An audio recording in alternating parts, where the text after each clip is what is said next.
പപ്പ എന്തിനാണ് എന്നെ കുത്തിയത്? കണ്ണൂർ പയ്യാവൂരിലെ 9ാം ക്ലാസ് വിദ്യാർത്ഥിയായ ഷാർലറ്റിൻ്റെ ചെവികളിൽ ഇപ്പോഴും അവൻ്റെ ചേട്ടൻ്റെ അവസാനത്തെ ആ വാക്കുകൾ മുഴങ്ങുന്നുണ്ട്. വർഷം 4 കഴിഞ്ഞിട്ടും സഹോദരനെ കൊലപ്പെടുത്തിയ അച്ഛനോടുള്ള ഭയം ഷാർലറ്റിനെ വിട്ടൊഴിഞ്ഞിട്ടില്ല.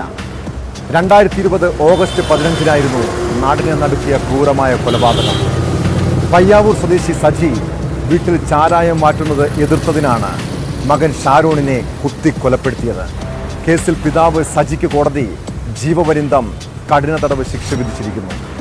പ്രതി 1 ലക്ഷം രൂപ പിഴയടയ്ക്കണമെന്നും തലശ്ശേരി അഡീഷണൽ സെഷൻസ് കോടതിയുടെ വിധിയിലുണ്ട്.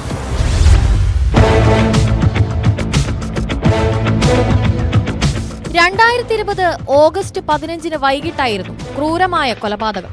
വീട്ടിലെ ഡൈനിങ് ഹാളിലിരുന്ന് മൊബൈൽ ഫോൺ നോക്കുകയായിരുന്ന മകൻ ഷാരോണിനെ പ്രതി സജി പിന്നിൽ നിന്ന് കുത്തി കൊലപ്പെടുത്തിയെന്നാണ് കേസ്. ഭാര്യ സിൽജ വിദേശത്തായതിനാൽ സജിയും മക്കളുമാണ് വീട്ടിൽ താമസിച്ചിരുന്നത്.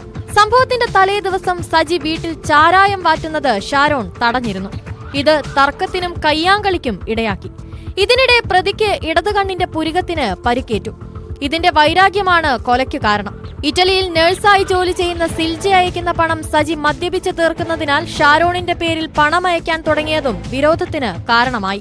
കേസിൽ പ്രതിയെ ജീവപര്യന്തം കഠിന തടവിനും 1 ലക്ഷം രൂപ പിഴയടയ്ക്കാനുമാണ് തലശ്ശേരി അഡീഷണൽ സെഷൻസ് കോടതി ശിക്ഷിച്ചത്. പിഴയടച്ചില്ലെങ്കിൽ 1 വർഷം അധിക തടവ് അനുഭവിക്കണം. പപ്പ എന്തിനാണ് എന്നെ കുത്തിയതെന്നാണ് ആശുപത്രിയിലേക്ക് കൊണ്ടുപോകുമ്പോൾ ഷാരോൺ അനുജൻ ഷാർലറ്റിനോട് ചോദിച്ചത്. മകനെ വീട്ടിൽ മറ്റൊരു മകന്റെ മുന്നിലിട്ട് കൊലപ്പെടുത്തിയ മൃഗീയ മാനസികാവസ്ഥയുള്ള പ്രതിക്ക് കടുത്ത ശിക്ഷ നൽകണമെന്നും പ്രോസിക്യൂഷൻ വാദിച്ചു. വിധി എന്ന് പറയുന്നത് ജീവപര്യന്തം കഠിന തടവാണ് പറഞ്ഞിട്ടുള്ളത്. അതിനു പുറമെ 1 ലക്ഷം രൂപ പിഴയടക്കാൻ പറഞ്ഞിട്ടുണ്ട്. ആ പിഴയടച്ചില്ല എങ്കിൽ ഒരു വർഷം കൂടി അധിക കഠിന തടവുണ്ടാവും.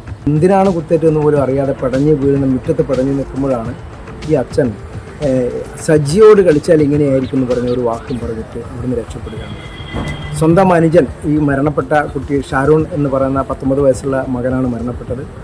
അന്ന് 9ാം ക്ലാസ് പഠിക്കുന്ന ഷാർലറ്റ് എന്ന് പറയുന്ന മറ്റൊരു മകൻ അവിടെയുണ്ട്. ആ അനുജൻ്റെ മുമ്പിൽ വെച്ചിട്ടാണ് ഈ കുട്ടിയെ ഇങ്ങനെ നിഷ്ഠുരമായി കൊലപ്പെടുത്തി ഈ അച്ഛൻ ഈ സംഭവം ഉണ്ടായത്. കുത്തേറ്റ് വീണ മകൻ കിടന്ന് പിടയുമ്പോൾ കത്തി കഴുകിയ ശേഷം ബൈക്കെടുത്ത് പുറത്തേക്ക് പോവുകയാണ് പിതാവ് സജി ചെയ്തത്. തന്നോട് കളിച്ചാൽ ഇങ്ങനെയിരിക്കുമെന്നും ഇതിനിടെ പറഞ്ഞതായി ഇളയ മകൻ കോടതിയിൽ മൊഴി നൽകി. ശിക്ഷാവിധി അറിഞ്ഞിട്ടും പ്രതി സജിക്ക് കുറ്റബോധത്തിന്റെ ലാഞ്ചന പോലും ഇല്ലായിരുന്നു. കോടതി വിധി അങ്ങേയറ്റം സൗഹാർദ്ദമാണ്. മരിച്ചുപോയ എൻ്റെ മരുമോന് നീതി കിട്ടിയെന്ന് വിശ്വസിക്കുന്നു.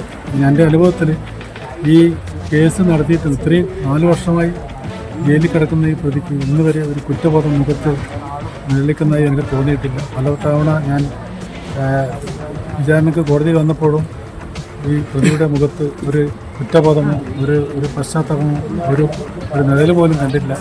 അമ്മയുടെ വീട്ടിൽ താമസിച്ചിരുന്ന ഷാരോൺ സംഭവത്തിന് 5 ദിവസം മുൻപായിരുന്നു പയ്യാവൂരിലെ വീട്ടിലെത്തിയത്.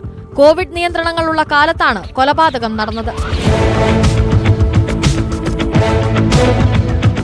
ന്യൂസ് 18 കണ്ണൂർ.